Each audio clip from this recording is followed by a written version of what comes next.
Before we start, viewers are asked to use their own judgment. This is only for fun and to teach you something. What's about to happen wasn't meant to happen. Someone didn't hack into it or find it in a raid. It was sent to the wrong federal contact. By chance by an intern on Taylor Swift's Eras Tour team. It is now part of the case against Sean Diddy Combs. When the email chain came up on the screen, the courtroom was dead quiet. It wasn't because of what it said, but because of who was in it. The subject line of the first email said, VIP review, Nashville plus Tampa. But 12 emails later, there was a line in red that said, send the scout names directly to LA. Mark Combs. People in the crowd stopped moving when the judge leaned forward. No one was supposed to see that. Not in this case, and not related to her. Now it was there. Taylor Swift, her tour, and a list of VIPs who had been scouted and sent straight to Diddy's team. It was too late for the prosecution to ask for an instant sealed review. The paper was already marked as Exhibit 42A, and the screen in the courtroom was still on. Go back to 2023, the start of the Eras Tour. People didn't notice at first. There were celebrities in every place and stadiums that were packed to the brim with people who wanted to see the Eras Tour. Another tour worker saw something odd, though.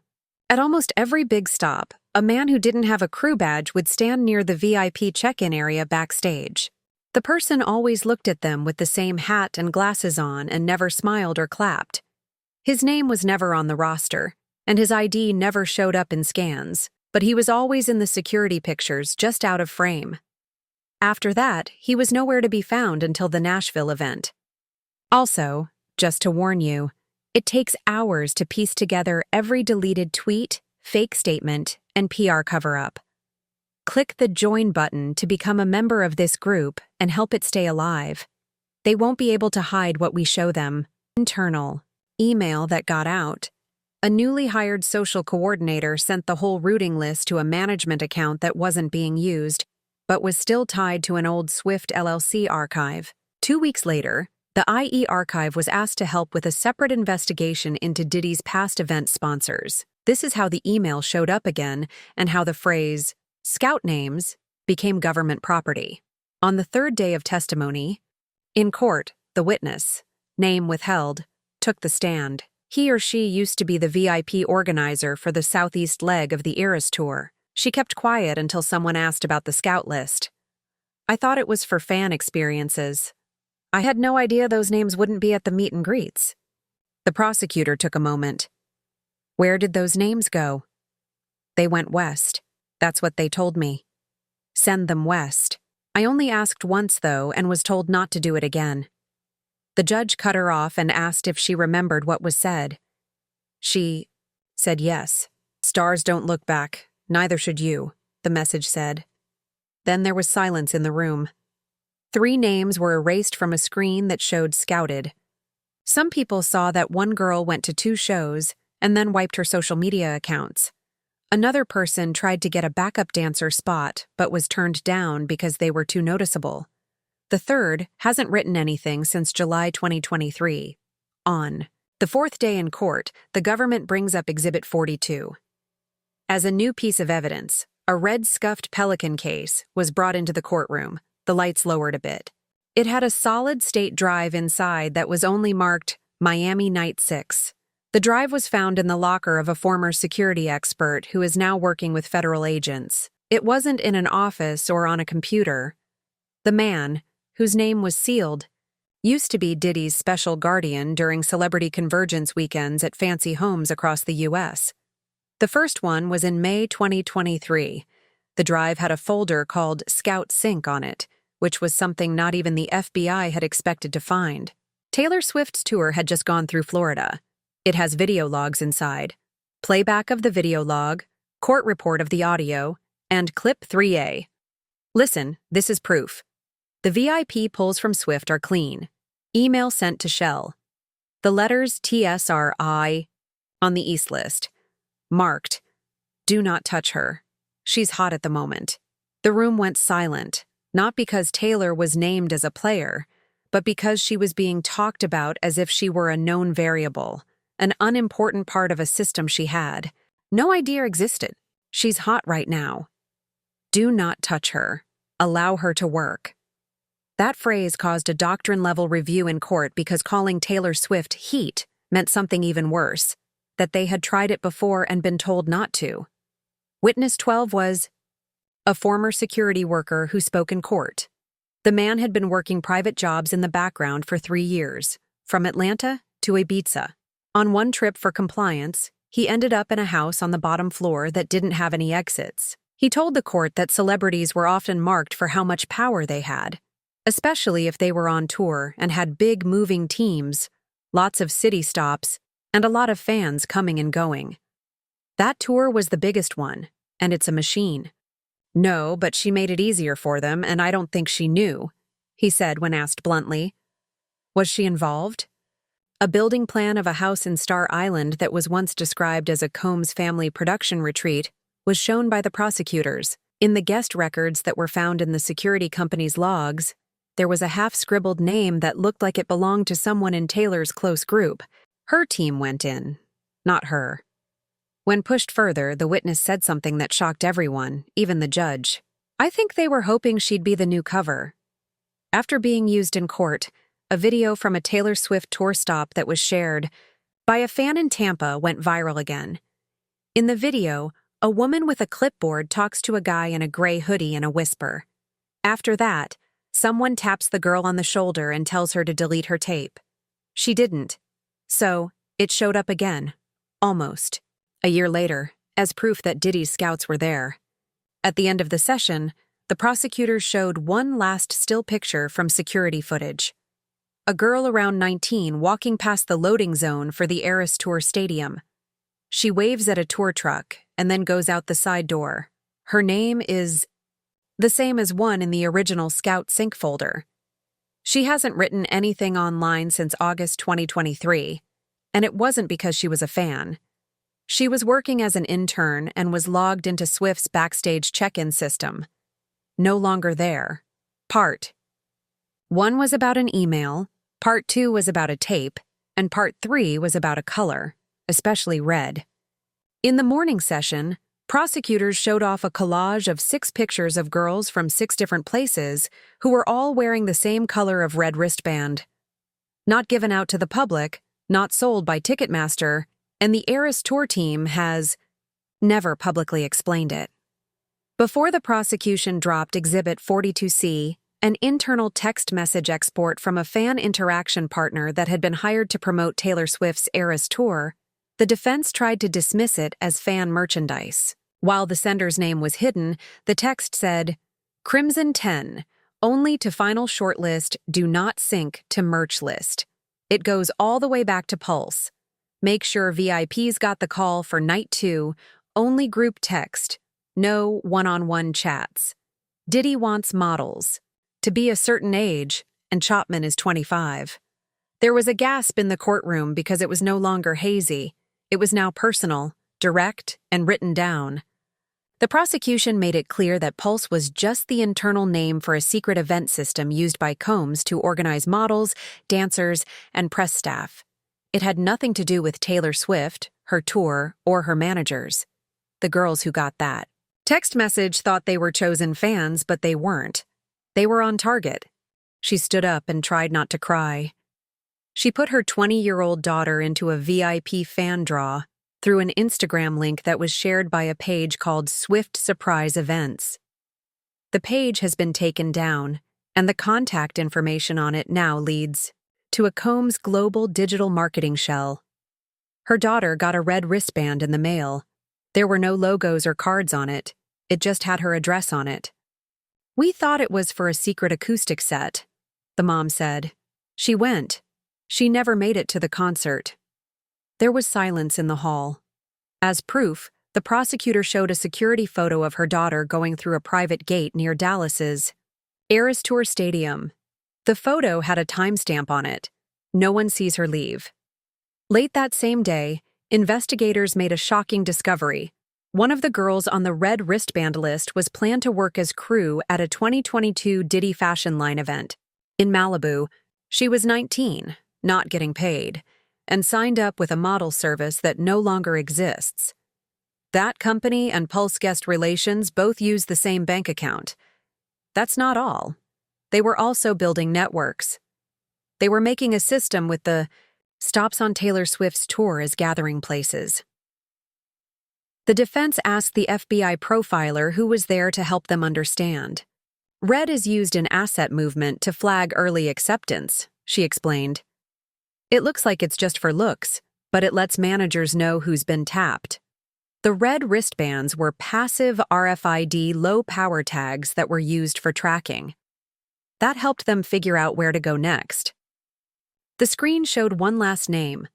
A girl from Atlanta who was a huge Taylor Swift fan, wore a red wristband, filmed it on TikTok, and then deleted her whole account 2 days later. A government subpoena got her DMs back. "I made him think of Cassie," was the last thing she wrote. On the 6th day in court, a new name was given during cross-examination. Everyone in the courtroom was used to hearing strange things, but no one was ready for Ariana Grande. It looked like she wasn't on the tour, wasn't helping with the planning, and wasn't even in the same field. The prosecution started questioning a digital systems analyst who had been hired to look at the back end of a Comem's global linked advertising firm that is no longer in business. They then pulled up Exhibit 42FA, a file marked AG Guest Clause, carryover from Crimson. The analyst was asked straight out, "What does this clause mean?" He turned the pages. "It's a retention marker that lets live tracking tags be moved from one tour to another without the main artist being aware of it." The judge looked at it with an eyebrow raised. "So you're saying Ariana Grande's team inherited tracking data from Taylor Swift's tour?" "Yes, Your Honor, and I don't believe either of them knew. The video from the courtroom cuts to retrieved video of the roof of a high-end hotel." That same night, Ariana was in town for a special Fashion Week event. 2 girls who had been on Taylor's choice for the red wristband were seen getting into the Ye Hotel via the service elevator. They were on a different guest list that Diddy's private security kept marked as carryovers, but they never went to the fashion show. Swift, AGA quiet man, stood up. He had worked a lot of events, but this one stood out. If you showed him pictures, he kept pointing to the same people. He didn't say their names, though. They didn't act like guests. They seemed like someone had called them. Some people were crying in the halls. If you asked him if Ariana was there, he would only shake his head. She was on stage and didn't know they were there. The authorities made a big step forward when they showed a diagram called Celebrity Pass-Through Model, Tier 1 Talent as Visibility Shields. The idea was to hide lower-level exploitative pipelines behind big tours and appearances by clean, well-known acts. Taylor's Eras Tour wasn't the goal. It was just the way to get there. No one in Diddy's network knew about it. They just followed the fan trail, picking out certain names along the way and sending them to other famous events. The next event on the route was Ariana's. A fragrance label agreed to support both Taylor and Ariana in a document filed with the court in late 2022.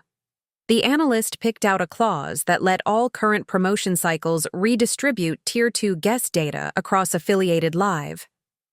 People who used that phrase were linked to a consulting group that was registered with Combs Tech. Taylor and Ariana never signed with them directly, but their ads were run by companies that did. At the end of the day, the prosecution played a message that was found on a burner phone that a former event manager had been using. The voice was male, cool, and slow. "Don't worry, Grande is safe. She has no idea. Use the ones from Swift instead. They are already marked." It was too late when the judge told them to seal the recording right away. This line had been heard before. The blonde made it easy. The brunette will keep it quiet. The screen in the hall showed a single picture. It wasn't detailed or graphic, but it was so powerful that I will never forget it. A young woman dressed in clothes from the Swiftie era wore a silver cassette tape pendant. She had friendship bracelets stacked up her arm and around her neck. It wasn't merch or Etsy. It was a real cassette player that had been carved thin and put back together as a collar. It was found in May 2023 at a boutique hotel in Nashville. There was no letter or name on the thing that was left on a windowsill. A 16-second clip was inside the cassette. Over the static noise, a woman's voice said, "I got lucky that I'm prettier in person. Stop and breathe." I saw someone move behind the mirror. Click. That was all, but it was enough. Before, the cassette was marked as evidence in a case involving a missing person.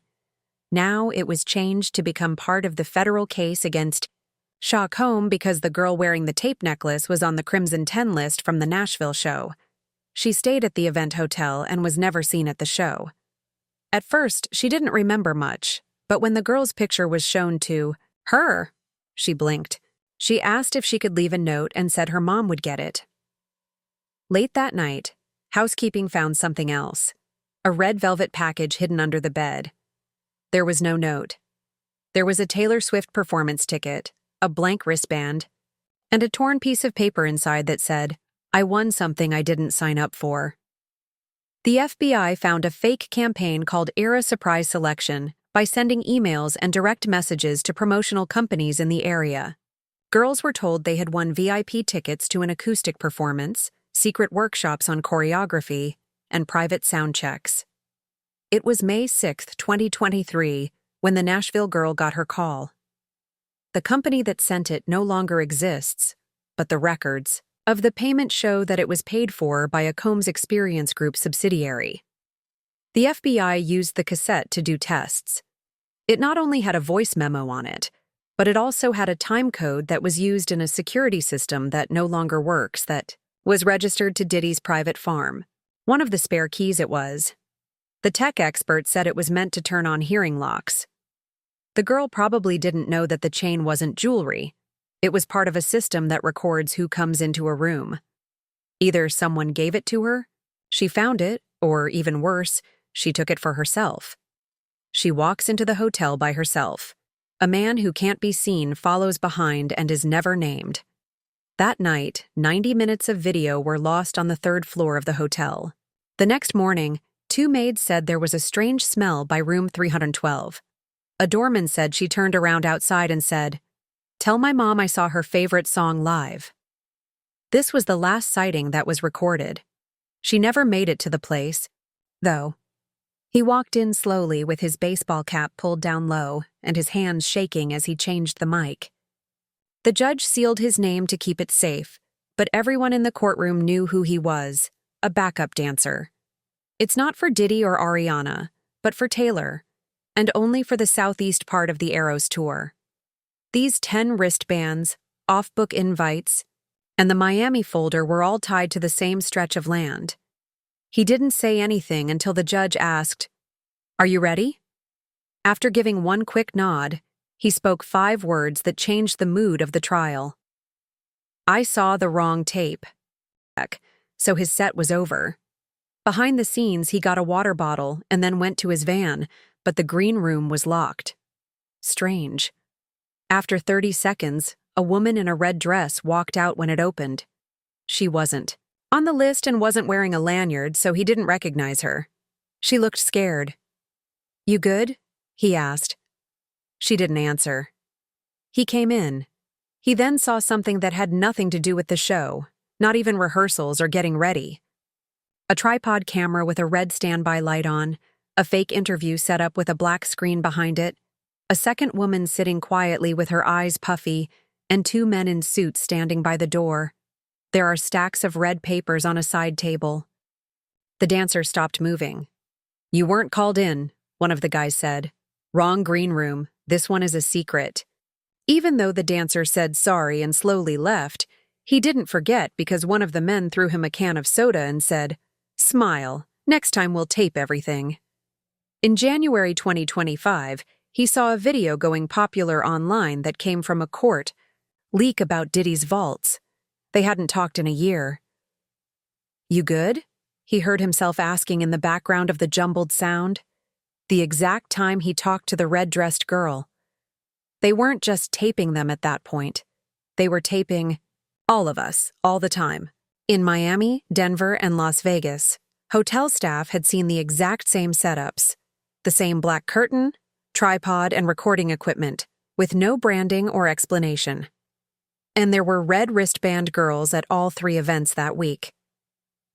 The leaked court clip had the following metadata: tape ID CCRRTG, breakdown CC Giancomi's catalog, RR patterns, red room TG pattern, tour guest. 6 other drives taken during the Diddy case raids also had that ID format on them. Each one was named with the initials of a different artist. Not one of them knew they were involved, but one label stood out: TSRRW1, Taylor Swift, Red Room Witness. 1. The dancer shook his head no when asked if he had seen the girl from the green room again. But after 2 weeks, 1. 4 trailers caught fire, but only hers did. When they sent someone else, they didn't even tell us her name. Emails, tapes, witnesses, fake VIP lists, and fans who never made it to their places had all been shown. In court by this point. That was not the case with Exhibit 42K. There was nothing digital, textual, or tape about it. It was a burned piece of paper found in the trash outside of a private house in Brentwood, California. The edges were half torn and burned, but one thing could still be seen: the invite list for the C10 final Nashville drop. On the back, Swift wrote by hand in black ink, "I knew you'd haunt all of my what-ifs." The invite wasn't sent to a famous person, and it wasn't part of the back end of the Eras Tour. It was sent to Swift Coded, a small Instagram page run by Taylor fans that makes sense of lyrics, secret meanings, and visual Easter eggs in her albums. The account had fewer than 15,000 friends, and mostly harmless posts. One post from a month, before the Nashville show caught the attention of the police. It had a fuzzy red envelope with the words, "She's not ready for what's coming," written on it. Red is no longer just a color. It was the scariest chance that an FBI agent had seen in the case. Why? They found out the account wasn't owned by a fan when they asked for the IP logs for it. Instead, it belonged to an account manager at Pulse Events, the same Pulse that sent VIP names and ignored their own legal team. That Pulse no longer existed. It wasn't a theory page. It was a hidden warning system. It talked about red bands 3 days before the first one got out. A week before the cassette collar was found, TikTok talked about a girl with a real tape. "Not every VIP is meant to return. Some are just meant to be seen," it said. "When the music stops, don't clap. Run." The last post, which was made on June 1, 2023, said. After a few hours, the account stopped posting anything, and the profile photo became static. Lawyers for Taylor Swift were asked about the invite list found in Brentwood in a secret interview. Parts of their statement were blacked out, but one line stood out. "Ms. Swift has never knowingly participated in or supported any activity beyond authorized entertainment programming. Any illegal use of her name, image, or fan group to make money is being looked into. If her tour was used as a shield, it will be the last time anyone gets away with it," was the really good line. The prosecution showed one last video. It was a crowd shot from the Nashville Era Tour at night, with fireworks, cheers, and flashlights.